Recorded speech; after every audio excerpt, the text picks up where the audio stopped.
एक ऐसी एसयूवी जो दिखने में मर्सिडीज जी क्लास जैसी लगती है, 4x4 मिलता है, लो रेंज गियरबॉक्स मिलता है, हाई ग्राउंड क्लियरेंस है और ऑफ रोड के लिए महिंद्रा थार को भी टक्कर दे सकती है। लेकिन फिर भी फोर्स गुरखा को रोड पर इतना कम क्यों देखा जाता है? आखिर ऐसा क्या है कि गुरखा जैसे कैपेबल एसयूवी के सामने महिंद्रा थार और मारुति जिम्नी जैसे कार ज़्यादा पॉपुलर हो गई? क्या प्रॉब्लम गुरखा की कैपेबिलिटी में है या फिर फोर्स मोटर ने गुरखा को कभी प्रॉपरली मार्केट ही नहीं किया? आज के इस वीडियो में हम जानेंगे फोर्स गुरखा के फेल होने के पीछे की असली वजह। नमस्ते दोस्तों, welcome back to auto vehicle 247। Force Gurkha कोई नॉर्मल एसयूवी नहीं है। ये ओरिजिनली उन लोगों के लिए बनाई थी जिनको एक टफ, रगेड और प्रॉपर ऑफ रोड व्हीकल चाहिए। गुरखा का डिज़ाइन सिंपल है, बॉडी ऑन फ्रेम चेसिस मिलता है, 4x4 मिलता है और इसका फोकस कंफर्ट से ज़्यादा ड्यूरेबिलिटी और ऑफ रोड पर रहा है।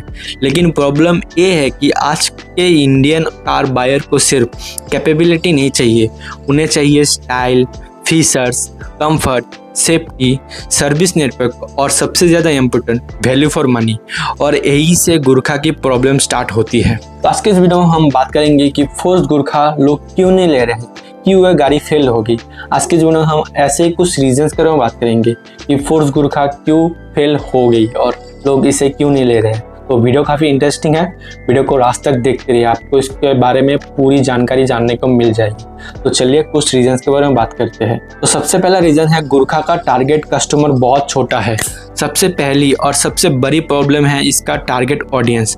हर कस्टमर को हार्डकोर 4x4 एसयूवी की ज़रूरत होती है और कोई आदमी सिटी में डेली ऑफिस जाने के लिए एसयूवी खरीद रहा है तो उसके लिए 4x4, low range gear box और extreme off road capability priority नहीं होती। उसे चाहिए comfort seat, good mileage, modern features और इजी ड्राइविंग। और गुरखा का कैरेक्टर बिल्कुल ऑपोजिट है। गुरखा एक लाइफस्टाइल ऑफ रोडर है, फैमिली फ्रेंडली अर्बन एसयूवी नहीं। इसीलिए इसका पोटेंशियल कस्टमर बेस नेचुरली छोटा हो जाता है। दूसरा रीज़न है महिंद्रा थार ने मार्केट को कैप्चर कर लिया। अब आता है सबसे बड़ा कॉम्पिटिटर पर, महिंद्रा थार। थार ने सिर्फ एक कैपेबल ऑफ रोडर होने पर फोकस नहीं किया, महिंद्रा ने थार को एक लाइफस्टाइल प्रोडक्ट बना दिया। थार का of road presence, young buyers के लिए इमेज है, सोशल मीडिया पर पॉपुलैरिटी है और सबसे इम्पोर्टेंट, लोग थार देखकर उसे रिकॉग्नाइज कर लेते हैं। गुरखा भी कैपेबल है लेकिन उसकी ब्रांड इमेज थार जितनी स्ट्रॉन्ग बन नहीं पाई। आज अगर आप किसी यंग बायर से पूछो कि फुल ऑफ रोड एसयूवी का नाम बताओ, बहुत चांसेस है कि आंसर होगा महिंद्रा थार। और यही फोर्स गुरखा की बिगेस्ट प्रॉब्लम है। तीसरा रीज़न है फीचर्स और मॉडर्न फीलिंग। एक और मेजर प्रॉब्लम है गुरखा का इंटीरियर और ओवरऑल एक्सपीरियंस। गुरखा का फोकस फंक्शनली और रगेडलेस पर रहा है, लेकिन आज का कस्टमर जब 25 से 20 लाख के आसपास एसयूवी खरीदना है तो वो एक्सपेक्ट करता है कि कार के अंदर बैठे ही उसे प्रीमियम फील और मॉडल फीलिंग मिले।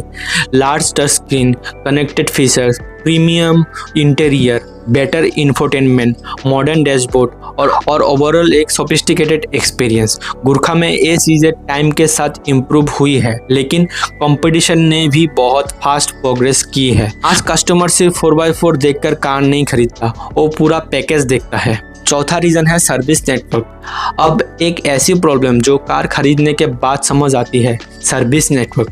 महिंद्रा, मारुति, ह्यूंडई जैसे मैन्युफैक्चरर का नेटवर्क इंडिया में ऑलमोस्ट हर रीजन में मिलता है, लेकिन फोर्स मोटर का पैसेंजर व्हीकल नेटवर्क कंपैरेटिवली छोटा है।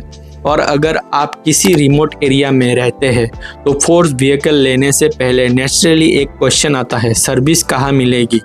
एक हार्डकोर ऑफ-रोडर खरीदने वाला कस्टमर भी अपनी कार को मेंटेन करना चाहता है। पार्ट्स, सर्विस और आफ्टर सेल सपोर्ट जितना इजीली अवेलेबल होगा उतना ही कस्टमर का कॉन्फिडेंस बढ़ेगा। और यहाँ गुरखा को अभी भी कंपटीशन से काफ़ी चैलेंज मिलता है। आज पर प्राइस और वैल्यू फॉर मनी। अब सबसे इम्पोर्टेंट पॉइंट, प्राइस। गुरखा सस्ती एसयूवी नहीं है।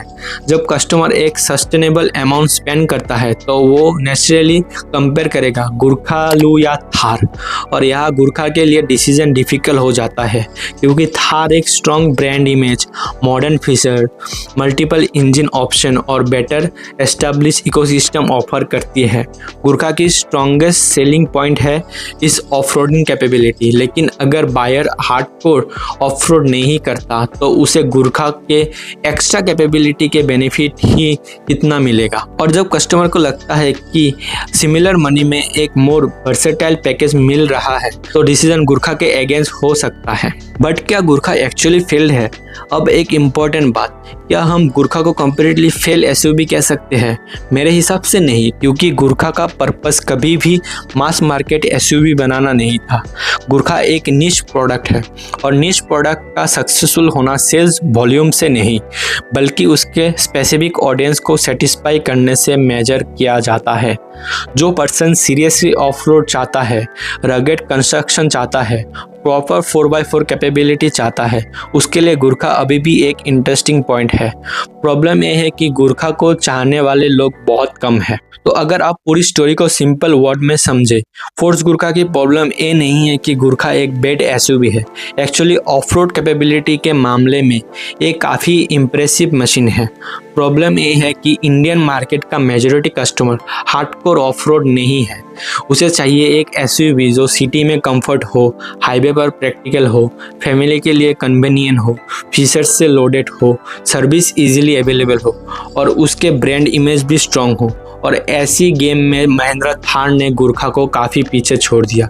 गुरखा के पास कैपेबिलिटी थी, लेकिन थार के पास capability plus marketing plus brand image plus mass appeal था और इसी वजह से गुरखा एक कल्ट एसयूवी बन गई, लेकिन मास मार्केट सक्सेस नहीं बन पाई। लेकिन सवाल ये है, अगर आपको सेम बजट में फोर्स गुरखा या महिंद्रा थार में से एक चूज करना हो तो आप किसे चूज करोगे? गुरखा फॉर हार्डकोर ऑफ-रोडिंग या Thar for overall package? Comment में अपना आंसर जरूर बताएं।